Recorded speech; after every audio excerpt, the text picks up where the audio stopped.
Grabe naman yun. Oo.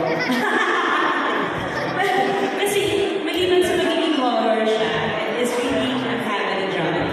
So, maraming eksena na mabibigat. Actually, karamihan ng eksena na mabibigat. Yun lang yung pwede ko sabihin. Hindi lang nananakot. Matindi yung kurot sa puso. Kasi, yun yung nararamdaman namin every time yung galing AA or galing shooting, mabigat yung pakiramdam. Kasi ang daming iyak, ang daming moments na tutulo ang luha niya. So, kung kayo ng tissue, magdala na rin kayo ng mamaypay kasi baka may mahimatay sa takot. Yun po. Yes.